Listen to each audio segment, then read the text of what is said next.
Hello, Greg Mortensen, I'm Tony Carrero. and we're the two directors of this current offering of Shakespeare. I'm directing Taming of the Shrew. And I'm directing Twelfth Night. We started out with a crazy idea, let's do some repertory, and then we found ourselves actually doing it. So I'm setting mine in 1870s Monterey.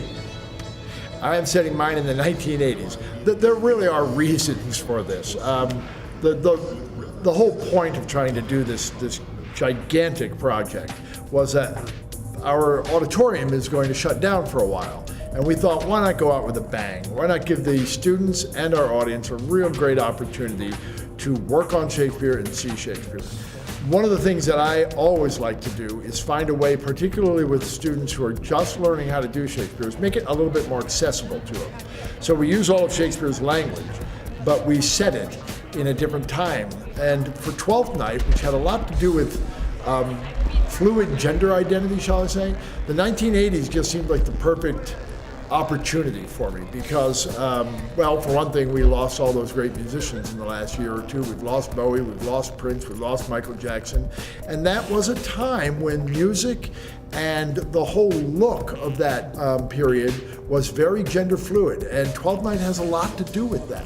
So blending the music, Shakespeare's original language, and that time period, I'm hoping it will work. All right? Now we go to Wild Wild West. Wild Wild West, exactly. What's more iconic in America than the Great Western Migration, the Great Western melting pot of immigrants and pioneers? And, but it's interesting, the social mores and the social stereotypes of, you know, the hero rides in on the horse to save the poor pioneer damsel. Well, Shakespeare sadly never saw one woman play any of the female women roles he wrote. That's right. It was all boys and men.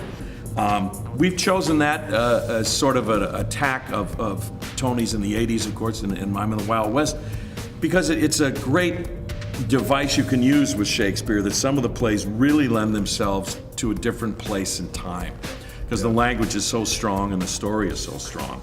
Yeah. So we're looking forward to the idea that the audience as well is accessible to it. Yeah. Also, there's a unique challenge to what we're doing. We both had to rehearse at the same time. We were able to cast over 40 actors. With the crew, there's over 60 students working. You're calling on them this. actors? Being generous. Student actors. Student actors. Who have grown quite a bit. We hope turn in a great performance. But indeed, it's an amazing opportunity for them. But we were trying to figure out how we can give them an extra experience, which is learning how to do theater in repertory. If you go to many Shakespeare festivals, you go to many summer programs, they're doing 2 or 3 or 4 plays, and quite often the actor will get cast in more than one play. So on a Friday night, they're performing one role. On a Saturday night, they're performing another role. So we've cast several of the actors that work in both shows. Every single actor in Greg's show is helping crew or the backstage work for my show. Every actor And in my vice show versa. Yeah. is helping his. Exactly. So really giving the students an idea of what happens in the professional world when they get out and do regional theater, when they are blessed enough to do Shakespeare festivals. So that was, the goal has been a big one, you know. Close up our auditorium with these 2 wonderful, famous, powerful plays, also have a lot of fun with them, challenge the actors in the right way, and set them in time periods that might draw in new audience that maybe don't watch a lot of Shakespeare. And Most people, and you attest, and it's always that, you mention Shakespeare to most Americans, and they get instantly a case of hives. You know, they think back to some god-awful history or English class where it was presented that this marble bust, you know, Forced upon them. Exactly, and we basically humanized Shakespeare in that he was a very, very successful artist, and he couldn't be the richest man back in Stratford because he wasn't nobility. Otherwise, he would have been. This is a very successful man.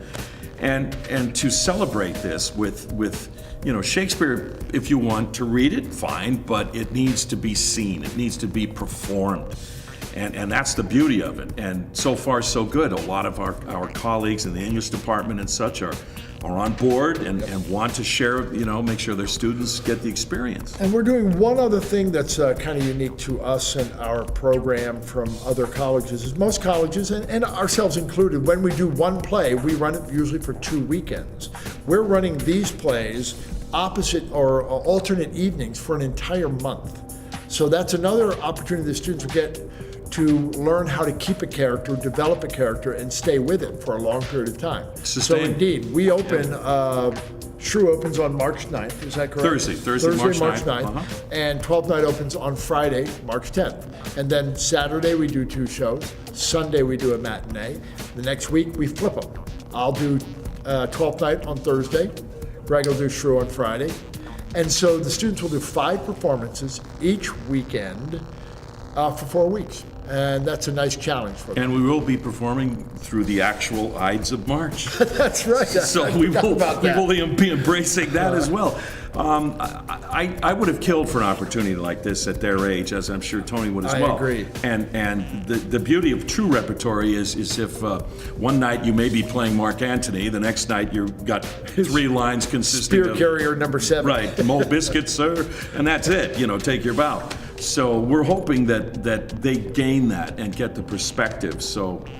They can work. There is repertory still out there. So we're laying the practical side of what theater truly can be. Yeah. And lastly, I think we're trying to offer this big opportunity, not just to the students, but to our college, because our auditorium is going to close, and because we do not do Shakespeare every year. It's a big challenge. It takes a lot of work, a lot of training. We have to have classes before the students get there so they understand a little bit more of the poetry. So we've worked up to this, and we're really hoping to reach out to the entire campus as well as the community around us to come see this. This is the last opportunity until the auditorium closes.